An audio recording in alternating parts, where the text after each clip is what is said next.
Olá, sejam muito bem-vindos. Hoje a gente vai conversar sobre uma ideia bem poderosa para ajudar a equilibrar as obrigações do dia a dia com os nossos sonhos para o futuro. Vamos imaginar que a vida tem dois motores funcionando ao mesmo tempo. Um deles, bom, ele cuida de manter tudo em ordem agora, já o outro nos empurra para onde a gente quer chegar lá na frente. Para entender isso bem, vamos usar uma analogia que eu acho fantástica, a de um carro. De um lado, a gente tem a manutenção de rotina, sabe? Trocar o óleo, ver os pneus, são aquelas tarefas essenciais para garantir que o carro vai continuar rodando direitinho. Do outro lado, a gente tem o planejamento daquela viagem incrível, a próxima grande viagem. Isso já envolve sonhar, pesquisar rotas, escolher o destino, percebe? Os dois são absolutamente vitais. Então, vamos começar falando sobre o motor 1.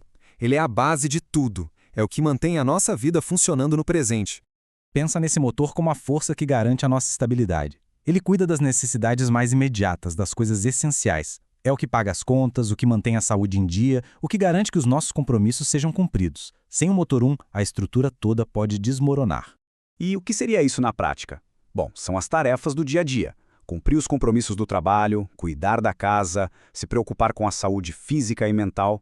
Tudo isso é o motor 1 em ação. São essas coisas que formam a base da nossa rotina e criam a estabilidade que a gente precisa para poder pensar no futuro. É um trabalho constante de otimização, de eficiência. Certo, agora vamos para o outro lado da moeda, o motor 2. É ele que planeja a jornada que vem pela frente. É o nosso motor da exploração. Exato! Esse é o motor da criatividade, da construção do que ainda está por vir. É ele que tira a gente da zona de conforto, sabe? E nos impulsiona para novos horizontes, para o crescimento de longo prazo. E como a gente alimenta esse motor? Com atividades que impulsionam o crescimento pessoal e abrem novas portas. Pensa em aprender uma habilidade nova, começar um projeto pessoal que sempre ficou na gaveta, ler sobre assuntos diferentes ou expandir a rede de contatos. São ações que, talvez não tragam um resultado imediato, mas que vão construindo o futuro, um tijolinho de cada vez. Essa tabela aqui deixa tudo bem claro, né? Um comparativo direto de como esses motores funcionam. O motor 1 foca na estabilidade, no curto prazo. Já o motor 2, ele aceita a incerteza, o risco, porque está buscando um retorno maior lá na frente. E o ponto-chave é, um não é melhor que o outro, de jeito nenhum. Eles se complementam. Então tá, chegamos no ponto crucial. Como a gente sabe se esses dois motores estão em harmonia ou se de repente eles estão trabalhando um contra o outro? Como saber se a balança está pendendo demais para um lado só? Essa é a pergunta de $1 milhão, né?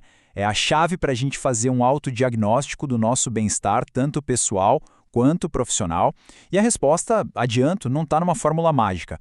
Está na observação atenta de alguns sinais vitais do nosso dia a dia. Aqui a gente tem um método bem prático, em 3 passos, para avaliar esse equilíbrio. Primeiro, é importante observar os níveis de energia. Sentir um esgotamento constante pode ser um sinal de que o motor 1 está sobrecarregado. Ao mesmo tempo, é fundamental monitorar a satisfação geral. Sentimentos como tédio ou desmotivação podem indicar que o motor 2 está sendo deixado de lado. Porque, olha só, se a gente foca demais na rotina e deixa o crescimento de lado, a consequência pode ser essa sensação de estar preso, estagnado e, claro, exausto. É como ter um carro impecável na garagem, mas nunca tirar ele para viajar. Ele funciona perfeitamente, mas não vai a lugar nenhum.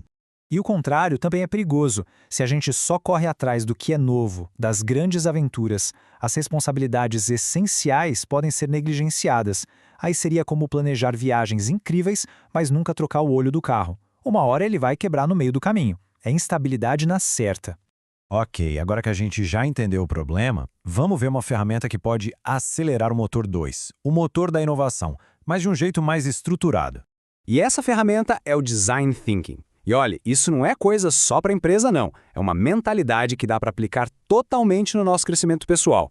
Por exemplo, em vez de só decidir, vou aprender um idioma, com o Design Thinking a gente vai mais fundo. Primeiro, tenta entender por que aprender, qual a motivação real. Depois, se abre um leque de opções. Pode ser com aplicativo, com aulas, quem sabe um intercâmbio. E aí vem a parte mais legal. Em vez de se jogar de cabeça, a gente testa uma dessas opções por um tempo para ver o que funciona melhor antes de assumir um compromisso gigante. Isso aqui é muito importante para a gente lembrar que esse equilíbrio não é algo que a gente alcança uma vez e pronto, acabou. Não, é um processo contínuo de ajuste. Vão ter fases da vida que exigem mais do motor 1 e outras que pedem mais do motor 2. A grande chave é ter consciência disso e a capacidade de se adaptar. E para fechar, fica essa reflexão. Qual é a meta, o projeto, a próxima grande viagem que realmente inspira e move o motor 2 de cada um? Porque identificar esse destino é o primeiro passo para garantir que os dois motores trabalhem juntos, levando a uma vida não só equilibrada, mas cheia de propósito.